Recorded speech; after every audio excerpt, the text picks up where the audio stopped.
Hello,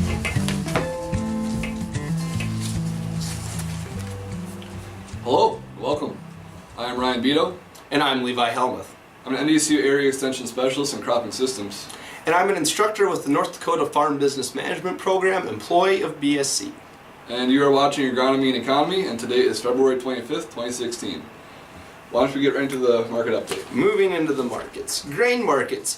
Today USDA releases 2016 crop projections. Acreage reports are come out and also some price projections for the fall.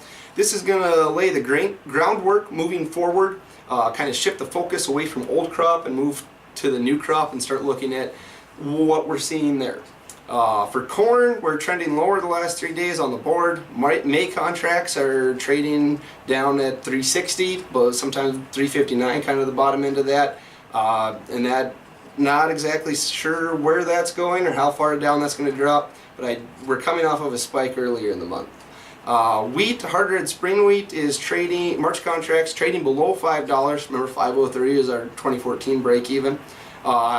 And they're trading in the high 480s, so well below that break even. A lot of this still has to do with weak global demand, and a strong US dollar is still hurting US producers. We're down, the US dollar is down from highs in November, but it's still relatively strong compared to our competitors. Especially Ukraine and Russia as the Black Sea region, we again got rain, so we're not seeing a lot of those production issues that we had talked about earlier. So I guess moving forward, the thing that you as a producer can do is you need to look at your break-even costs, know your cost of production, look at what you can have for projected revenue streams, and look at what prices for your operation would work, and try and lock in contracts or move some grain when the market does spike. Spot prices for February of 2016, hard red spring wheat is at 434, hard red winter at 360, durum is at 606. We're seeing that's down quite a bit from where it had been earlier. Some places our mill quality durum is below $6. Corn is at 318, canola is at 1324, oil sunflowers are at 1380. Moving into livestock, a little more optimistic there. April live cattle are trending upward the last couple days, trading around $1.37. In 2016, this hasn't gotten much over $1.38, so we're kind of at the top end there. March feeders are trending upward the past few days at around $1.59. Again, 160 looks as a past upper bound, so we're trading kind of the top of the market so far in 2016 on these contracts. What takeaway from this is that beef is still in demand, and that's helping support prices into 2016. I recently read a Drover's article with by Andrew Griffith of the Tennessee Extension, and he said moving forward that we'll see a decrease in the price volatility, these price swings that we've seen in the last 2 years. He's calling for that we're going to see a decrease in those.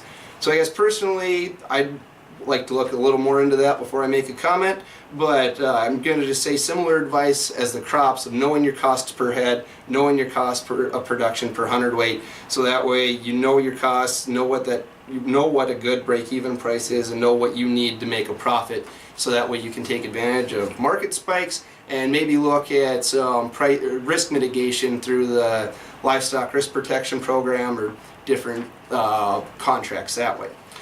Spot prices for cattle at USDA North Dakota, February 300 weights are at 232, 400 weights are at 225, 500 weights are at 201, 600 weights are at $1.79, 700 weights at 161. So that's where things are at in the market. Okay.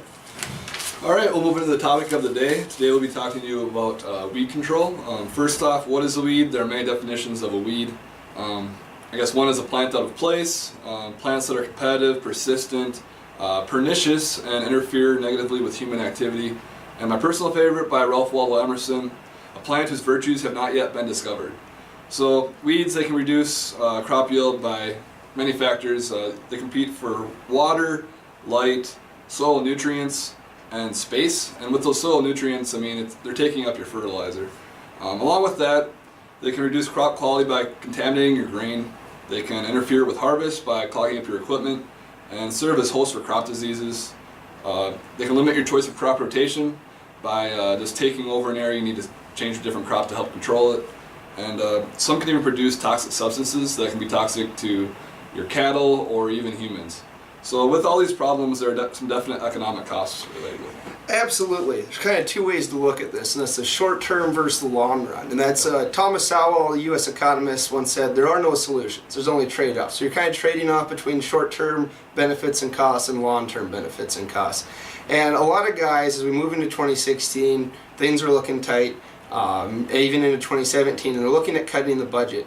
And really need to be aware of how the long-term consequences of those short-term benefits.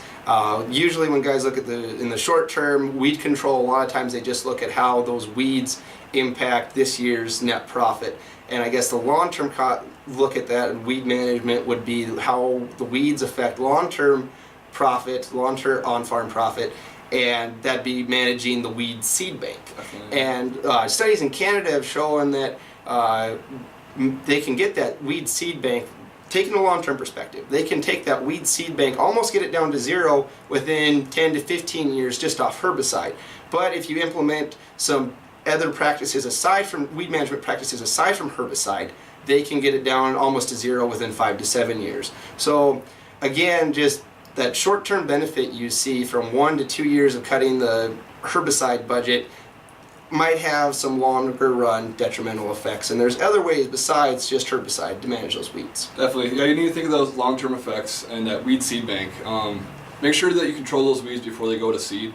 They also mentioned other methods. You have cultural practices that you can use, like crop rotation, using competitive crops to help compete with those weeds, as well as using cover crops on your bare soil. Mechanical methods, you can use tillage or mowing to take care of those weeds. And you can also use preventative measures like using weed-free seed and cleaning your farm equipment when going from field to field. Yeah, you mentioned cover crops, and a lot of times some guys don't like using cover crops because they talk about how they have the cost of the seed and there's the cost of production, and they don't necessarily see a cash return on that. And a lot of producers across southwest North Dakota are diversified in the sense that they have both livestock and crops. And looking at those cover crops, there's a lot of cover crops that you can graze and that you can see a return off that way. As mentioned in the market report, a little more optimistic on things on the livestock side. So maybe you could help keep stuff on the crop side, cut that crop budget a little bit by implementing some of those cover crop practices and still see a return, help with your livestock side of the operation. Definitely. And along with that, you also have some benefits of hoping to take care of some of that soil erosion and also put some weight onto your cattle. Absolutely. So I think that's all we have for you today. Thanks for joining us. Thanks for stopping by.